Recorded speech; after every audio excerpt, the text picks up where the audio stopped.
আমি কবির, একজন তরুণ ব্যক্তি। আমি আমার মামার বাড়িতে কাজ করতাম। আমার মামা তার স্ত্রীকে খুশি করতে পারতেন না, ফলে আমার মামি আমাকে তার ঘরে ডাকতেন। মামি আমার পাশে এসে শুয়ে থাকতেন লুকিয়ে, আমি জানতাম না, আর আমি তাকে আমার স্ত্রী মনে করে সারা রাত। মামি দেখতে অনেক সুন্দরী, যে কেউ তাকে দেখলে তার প্রেমে পড়তে চাইবে। আমার মামি আমার থেকে বয়সে বড় ছিলেন এবং আমাদের মধ্যে বেশি কথা হতো না। তিনি তার কাজে ব্যস্ত থাকতেন এবং মামার সাথেও কম কথা বলতেন। এক রাতে মামি আমাকে তার রুমে ডাকলেন। বললেন, কবির, আজ আমার শরীর ভালো লাগছে না, তুমি আমার পাশে শুয়ে থাকো। আমি তার রুমে শুয়ে পড়লাম। মামি লাইট বন্ধ করে দিলেন। এরপর আমি তাকে আমার মতো করে পেয়েছিলাম। কখনো ভাবিনি আমি তাকে এত কাছে পাবো। আমার গল্পগুলো তোমরা শুনো, কিন্তু সাবস্ক্রাইব করো না। দয়া করে গল্পগুলো ভালো লাগলে ভিডিওটি লাইক, শেয়ার এবং চ্যানেলটি সাবস্ক্রাইব করো প্লিজ। তখন আমি চাকরির খোঁজে ছিলাম, কিন্তু কোথাও কাজ পাচ্ছিলাম না। একদিন আমার বন্ধু সুরেশ বলল, আমার মামা শহরে থাকেন এবং আমি তোমাকে সেখানে চাকরি দিতে পারবো। আমি বেশি শিক্ষিত ছিলাম না, জানি ভালো চাকরি আমার দ্বারা হবে না। আমি ৪র্থ শ্রেণী পর্যন্ত পড়াশোনা করেছি, কিন্তু অল্প শিক্ষার কারণে ভালো চাকরি পাওয়া কঠিন ছিল।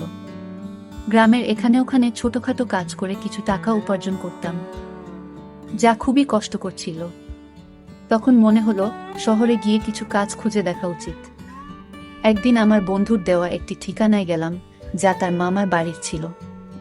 সেই বাড়িতে গিয়ে দেখি আমার বস, যিনি আমার বন্ধুর মামা এবং আমি তাকেও মামা বলে ডাকতাম। মামা আমাকে একটি কাগজ দিলেন এবং বললেন, এই ঠিকানায় যাও। আমি যখন সেই ঠিকানায় গেলাম, দেখি সেটা এক ডাক্তারের ঠিকানা।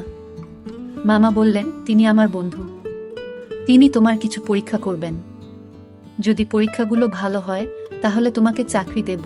মামা কথা শুনে আমি কিছুটা ঘাবড়ে গেলাম, কিন্তু ভাবলাম চেষ্টা করে দেখি। ডাক্তারের কাছে গিয়ে তিনি আমার কিছু পরীক্ষা করলেন এবং কিছুক্ষণ পর রিপোর্ট দিলেন। আমি বাসায় ফিরে মামাকে রিপোর্ট দেখালাম। মামা হাসতে হাসতে বললেন, তুমি দেখতে বেশ সুন্দর, তোমার চেহারাও ঠিক আছে, তোমার কাজ নিশ্চিত হয়েছে। এত সহজে কাজ পেয়ে আমি অবাক হয়ে গেলাম এবং ভাবতে থাকলাম, কিভাবে এত সহজে এই সুযোগ পেলাম। প্রতিবেদনটি ইংরেজিতে লেখা ছিল এবং ৪র্থ শ্রেণী পাস একজন ব্যক্তির পক্ষে এটি বোঝা সহজ ছিল না। যখন বাড়িতে এসে আমার স্ত্রীকে দেখালাম, তিনি বললেন, তুমি অযথা চিন্তা করছো। এই ধনী লোকেরা আমাদের মতো গরিবদের পরীক্ষা করিয়ে নিশ্চিত হতে চায় যে আমরা কোনো বড় রোগে আক্রান্ত আছি কিনা। তারা মনে করে চাকরদের মাধ্যমে রোগ ছড়াতে পারে। তার কথা শুনে আমার মন অনেকটা হালকা হলো। আমি যে চাকরিটা চেয়েছিলাম সেটা পেয়ে গেছি। সকালে কাজে যাওয়া শুরু করলাম, কিন্তু আমার চোখ প্রায়ই মামির দিকে আটকে যেত। তিনি ছিলেন অত্যন্ত সুন্দরী এবং মার্জিত মহিলা। তাকে প্রথম দেখার পর থেকেই আমি ভাবতাম, আমার স্ত্রী যদি এত সুন্দর হতো। আমি আমার মামির একজন সাধারণ চাকর ছিলাম, তার অর্থের কোনো অভাব ছিল না। তিনি আমাকে প্রতিদিন বাজারে নিয়ে যেতেন, কারণ তার কোনো সন্তান ছিল না। আমার মামা ও মামির মধ্যে কোনো ঝগড়া ছিল না, তারা খুব ভালোবাসায় দিন কাটাতেন। আমি মামিকে মনে মনে ভালোবাসতে শুরু করলাম। তাকে নিয়ে ভাবতে লাগলাম। একদিন বাড়ির পুরনো চাকর এলো। সে আমাকে অভিনন্দন জানিয়ে বলল, তুমি পরীক্ষায় উত্তীর্ণ হয়েছ, কিন্তু মনে রেখো, এই বস, যাকে তুমি মামা বলে ডাকো, খুবই কঠোর। এই কথা শুনে আমি ঘাবড়ে গেলাম এবং ভাবতে লাগলাম, যদি আমাকে চাকরি থেকে বের করে দেয় তাহলে আমার কি হবে। সে চলে যাওয়ার পর আমি মামা মামিকে খুশি রাখার জন্য আরো মনোযোগী হলাম, কারণ এখন আমার চাকরিটা চলে গেলে এখন আর কোনোভাবেই চাকরি পাবো না। তাই আমি এই চাকরিটা মন থেকে করতে লাগলাম। মামা বেশিরভাগ সময় বাড়ির বাইরে থাকত। আমার মামি একদিন আমাকে তার রুমে ডেকে বললেন, তুমি খুবই অল্প বয়সী, পরিষ্কার পরিচ্ছন্নতার খেয়াল রাখো। আমি এমন একজন চাকর পছন্দ করি যে তার মনিবের মতো পোশাক পরে। এই বলে মামি আমার হাতে কিছু টাকা দিলেন এবং বললেন, এই টাকা থেকে বেতন ছাড়া নিজের জন্য খরচ করো। আমি খুশি হয়ে গেলাম এবং এই বিষয়টি আমার স্ত্রীকে বললাম না, কারণ আমিও আমার মামিকে খুব পছন্দ করতাম। আমি স্বপ্ন দেখতে শুরু করলাম যে মামির অভিব্যক্তি দেখে মনে হতো তিনি খুশি নন। তার কোনো সন্তান ছিল না, তাই মনে হতো মামা তাকে খুশি করতে পারছেন না। আমি মামিকে খুশি করতে চেয়েছিলাম। মামির দেওয়া টাকা নিয়ে পরের দিনই একটা মার্কেটে গিয়ে কিছু নতুন জামা কাপড় কিনলাম। আমাকে দেখে মামি বললেন, আজ তোকে খুব সুন্দর লাগছে, সবসময় এমনই থেকো। আমি লজ্জা পেয়ে চোখ নামিয়ে নিলাম। আসলে আমার বিয়ে হয়েছে মাত্র 3 বছর। কিন্তু আমার স্ত্রী মামির মতো সুন্দরী ছিলেন না। বিয়ের 2 বছর পরই আমাদের সন্তান নিউমোনিয়া হয় এবং সে পৃথিবী থেকে চলে যান। এরপর আমার স্ত্রী সারাক্ষণ দুঃখে কান্নাকাটি করত, কিন্তু আমি একজন পুরুষ এবং আমারও কিছু প্রয়োজন ছিল। আমি চাইতাম আমাদের আরেকটা সন্তান হোক, কিন্তু আমার স্ত্রী সন্তানের নাম শুনলেই বিরক্ত হয়ে যেতেন। তিনি সবসময় আমার থেকে দূরে থাকতেন। আমার মামিকে দেখে আমার মনোভাব বদলাতে শুরু করেছিল। মামা মামির বিয়ে হয়েছে, 1 বছর হয়ে গেছে, কিন্তু তাদের কোনো সন্তান নেই। মামা সবসময় তার ব্যবসায় ব্যস্ত থাকতেন, আর মামি ফ্যাশন ও পার্টিতে মগ্ন থাকতেন। আমার মামিকে দেখে মনে হতো তিনি আমাকে পছন্দ করতে শুরু করেছেন। আমি প্রায় সিনেমা এবং নাটকে প্রেমের কাহিনী দেখতাম এবং কল্পনা করতাম। মামি আমার কাছে এসে বলবেন, আমি তোমার প্রেমে পড়েছি। এক রাতে যখন আমি ঘুমাচ্ছিলাম, মনে হলো আমার পাশে কেউ আছে। মামি ছিলেন খুবই সুন্দরী এবং তার দেহ আকর্ষণীয় ছিল। আমার স্ত্রী আমাদের সন্তান হারানোর দুঃখে নিজের শরীরকে অবহেলা করেছিলেন। কোনো যত্ন নিত না, তাই সে শুকিয়ে কাঠ হয়ে গেছে। আমার মতো একজন গরিব মানুষ যখন ভাবতাম আমি কি করে চাকরের মতো জীবন কাটাবো, তখন মামিকে আমার স্ত্রী ভেবে সারা রাত উপভোগ করতাম। মামি আমার দিকে তাকিয়ে মৃদু হাসতেন। আমি আমার মামির সান্নিধ্য উপভোগ করতে শুরু করলাম। কাজ করার সময় মামি আমাকে ডেকেই যে কোনো কাজ দিতেন, আর আমি তা সঠিকভাবে করে দিতাম যেন কোনো অভিযোগের সুযোগ না থাকে। মামি সবসময় আমার প্রশংসা করতেন, আর আমি সততার সাথে আমার কাজ চালিয়ে যাচ্ছিলাম। একদিন মামির শরীর খারাপ হলে আমি তাকে হাসপাতালে নিয়ে যাই এবং মামাকে ফোন করে জানাই। এরপর মামা হাসি মুখে আমাদের সবার জন্য মিষ্টি আনলেন। এরা দেখে আমি খুব খুশি হয়েছিলাম, কিন্তু সেই দিন থেকে মামির আচরণ বদলে গেল। তিনি আমার দিকে অদ্ভুতভাবে তাকাতে লাগলেন এবং বাইরে যাওয়া কমিয়ে দিলেন।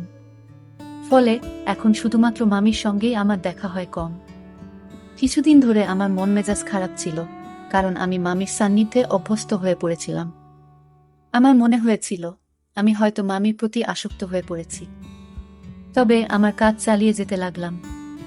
সময় চলে গেল এবং অবশেষে সেই দিন এল যখন মামি একটি সন্তানের জন্ম দিতে চলেছিলেন। কিন্তু মামা আর আগের মতো খুশি ছিলেন না। তিনি সবসময় চিন্তিত থাকতেন। আমি ভাবতে লাগলাম, মামা কেন খুশি ছিলেন না? আমি যখন বাবা হলাম তখন আনন্দে উঠছিলাম, কিন্তু আমার মামাকে খুব চিন্তিত দেখাচ্ছিল, যেন কোনো বড় বিপর্যয় আসন্ন। এক রাতে মামা আমাকে তার ঘরে ডেকে বললেন, এই ব্যাগ নাও। যদি আজ রাতে আমার স্ত্রী সন্তান জন্ম দেয়, তবে এই ব্যাগটি ব্যবহার করো এবং শিশুটিকে গোপনে সরিয়ে ফেলো। আমি কখনো মামার কোনো নির্দেশ নিয়ে প্রশ্ন করিনি, তাই সেদিনও কিছু বললাম না, কিন্তু আমার মন খুব অস্থির ছিল। বারবার ভাবছিলাম, কেন মামা তার সন্তানের জীবন নিতে চাইছেন? রাত গভীর হলে মামি ঘুমিয়ে পড়লেন, তাই আমি গোপনে তার রুমে গেলাম। মামি তখন চোখ বন্ধ করেছিলেন। আমি মনোযোগ দিয়ে তার দিকে তাকালাম। মামির মুখে সেই চিরচেনা সৌন্দর্য দেখে আমি মুগ্ধ হলাম, কিন্তু আমার অবস্থান মনে করে মামার কথা মেনে নিলাম। মামার নির্দেশ অনুযায়ী কাজ করার জন্য তিনি আমাকে টাকা দিতেন। আমি গোপনে মামার দেওয়া ব্যাগটি তুললাম আর বাচ্চাটিকে ঢুকাতে শুরু করলাম। তখন মামি হঠাৎ আমার দিকে তাকিয়ে হাসলেন। আমি শিশুটিকে লুকিয়ে রাখছিলাম এবং মামি আমাকে দেখে বললেন, তুমি কি সত্যিই শিশুটিকে হত্যা করতে চাও? মামি আমাকে জিজ্ঞাসা করলেন, তুমি কি তোমার মামার নির্দেশে এসব করছো? আমি চমকে উঠলাম এবং বললাম, তুমি এটা কি বলছো? মামি বললেন, তোমার চাচা এই শিশুটিকে মেরে ফেলতে চায় কারণ সে ভয় পায় যে এই শিশু তার নয়। তার কথা শুনে আমি স্তব্ধ হয়ে গেলাম। আমি অবাক হয়ে ভাবতে লাগলাম, এত কিছুর পরও এটা কিভাবে সম্ভব? মামি বললেন, তোমার মামা সন্দেহ করছে যে এই শিশু তার নয়, তাই সে এই কাজটি করতে বলেছে। সে এই শিশুটির বাবা নয়, তুমি এর বাবা। এই কথা শুনে তাকে বললাম, তবে তুমি কেন বলছো আমি এই শিশুটির বাবা?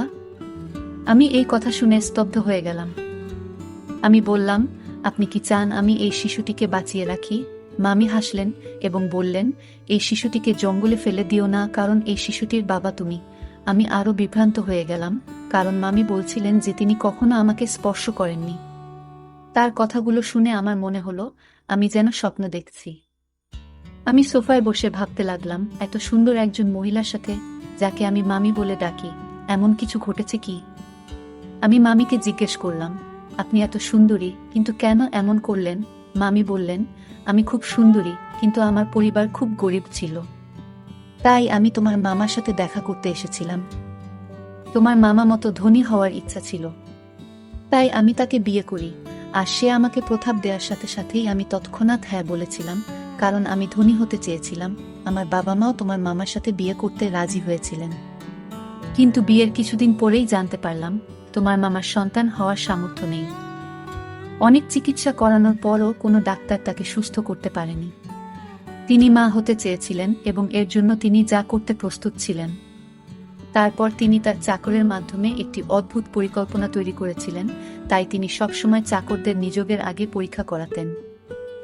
তোমার চাচা তোমার মাধ্যমে তার পরিকল্পনা সফল করতে চেয়েছিলেন, মামি বললেন। এই শিশুটি তোমারই সন্তান এবং তিনি চান না যে এটি প্রকাশ্যে আসুক। তিনি জানতে চেয়েছিলেন তিনি বাবা হতে সক্ষম কিনা, তাই আমাকে চাকরের সাথে ঘুমাতে বলেছিলেন। মামির এই কথা শুনে আমি আরও হতবাক হয়ে গেলাম এবং কিছু বলতে পারলাম না। তিনি বলতে লাগলেন, তোমার মামা আমার জন্য অনেক চাকর নিয়োগ করেছিলেন, কিন্তু আমি যাকে ভালোবাসার যোগ্য মনে করতাম তাকেই গ্রহণ করতাম। আমরা অনেক চাকর বদল করেছি, কিন্তু তোমাকেই প্রথম উপযুক্ত মনে হয়েছিল। প্রথম দেখাতেই তোমার প্রতি আমার আকর্ষণ জন্মায়। আমি অবাক হয়ে বললাম, তুমি কখন আমার কাছে এসেছিলে? মামি হাসলেন এবং বললেন, তোমার মামা এমন পরিকল্পনা করেছেন যে তুমি বুঝতেও পারোনি। তুমি মনে করতে তুমি তোমার স্ত্রীর সাথে আছো, কিন্তু আসলে আমি ছিলাম। তোমার মামা রাতের আধারে আমাকে তোমার রুমে পাঠাতেন এবং তোমার স্ত্রীকে অন্য ঘরে অজ্ঞান করে রেখে দিতেন। তিনি নিজেই পাহারা দিতেন যাতে কেউ সন্দেহ না করে। মামি বললেন, আমি প্রথমে বাধ্য হয়ে এসেছিলাম, কিন্তু পরে তোমার প্রতি আকৃষ্ট হতে শুরু করলাম। তোমার কাছ থেকে যে সুখ পাচ্ছিলাম তা তোমার মামা কখনোই দিতে পারতেন না। সেই কারণেই আমি নিজেও তোমার প্রতি দুর্বল হয়ে পড়েছিলাম। তোমার মামা যখন এই পরিকল্পনা চালিয়ে যেতে লাগলেন, আমি নিজে উপভোগ করতে শুরু করলাম। তিনি আমাকে তোমার কাছে বারবার পাঠাতে থাকলেন। তিনি আরও বললেন, আমি গর্ভবতী হলাম এবং তোমার মামা আমাকে ভোরের অন্ধকারে ঘরে ফিরিয়ে আনতেন যাতে কেউ কিছু বুঝতে না পারে। এভাবে তোমার মামা তার সন্তান হওয়ার আশা পূর্ণ করতে চেয়েছিলেন এবং আমি নিজেও অজান্তে সেই পরিকল্পনার অংশ হয়ে পড়েছিলাম। কিছুদিন পর সে তার পরিকল্পনায় সফল হয়েছিল। ডাক্তার আমাকে জানিয়েছিলেন যে আমি মা হতে চলেছি, যা তাকে অত্যন্ত খুশি করেছিল। আমি বিস্মিত হলাম যখন শুনলাম সে ডাক্তারের কাছে মিথ্যা বলেছে। কেউ কিভাবে তার বউকে এমনভাবে ব্যবহার করতে পারে? তারা দুজনেই আমাকে টাকা দিয়ে তাদের খেলনা বানিয়ে ফেলেছিল, যা আমার মোটেই ভালো লাগেনি। তখন আমার মামি তার কথাবার্তায় ব্যস্ত ছিলেন। আমি তখন বুঝতে পারিনি যে আমি কি ভাবছিলাম, তবে মামি আমাকে বলেছিলেন, তোমার মামার পরিকল্পনা ব্যর্থ হয়েছে যখন তার একটি ছেলে হয়েছিল, কিন্তু তিনি একজন উত্তরাধিকারী চেয়েছিলেন। সে তার বন্ধুকে নিয়ে অন্য দেশে পালিয়ে যায় আর আমাকে বলে, এখন আমার কোনো সম্পত্তি নেই, আমার সব ব্যবসা শেষ। সেই শিশুটিকে আর সে চায় না।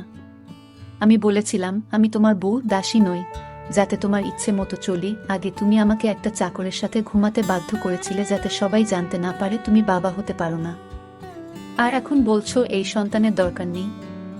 মনে রেখো, আমি তোমাকে তালাক দেব, কিন্তু শিশুটিকে মারতে দেব না। আমি বিশ্বাস করেছিলাম যে শিশুটিকে সে আর খারাপ বলবে না, সে তার সন্তানকে পুরোটা দেখাবে। কিন্তু আজ যখন সে বলল এই শিশুটিকে হত্যা করার পরিকল্পনা করেছে, তখন নিশ্চিত হলাম যে তার বুকের হৃদয় নেই, পাথরের মতো কঠিন। মামির এই কথা শুনে আমি তাকে গিয়ে বললাম, আমি এসব জানতাম না। যদি এটা অন্য কারোর বাচ্চা হতো, আমি জঙ্গলে ফেলে দিতাম না। আমি বললাম, এখন এসবের পরোয়া করি না। তুমি তার মা, তুমি নিজেই তার যত্ন নেবে। এ কথা বলে আমি চলে যেতে লাগলাম। তখন মামি আমাকে থামিয়ে বললেন, এটাও তোমার সন্তান, তুমি তার পিতা, তাই এর সুরক্ষার দায়িত্ব তোমারও সমান। আমি হাসি দিয়ে বললাম, এই সন্তান আমার, তাই তুমিও আমার স্ত্রী হয়েছ। এই কথা শুনে মামি মুচকি হেসে বললেন, ধন সম্পদের লোভে আমাকে অন্ধ করে দিয়েছে, তাই এমন একজন খারাপ লোককে বিয়ে করেছি যে তার সম্মান বাঁচানোর জন্য তার স্ত্রীকে চাকরের কাছে পাঠিয়েছে। আর যখন আমি তার সম্মান রক্ষা করেছি, সে আমার সন্তানের প্রাণ নিতে চেয়েছিল এবং বলেছিল যে এই শিশুটি হতভাগ্য। যখন ব্যবসা ব্যর্থ হয় এবং সমস্ত টাকা হারিয়ে যায়, তখন সে আমাদের সন্তানের প্রতি অখুশি হতে শুরু করে এবং শিশুটিকে জঙ্গলে ফেলে দেওয়ার সিদ্ধান্ত নেয়।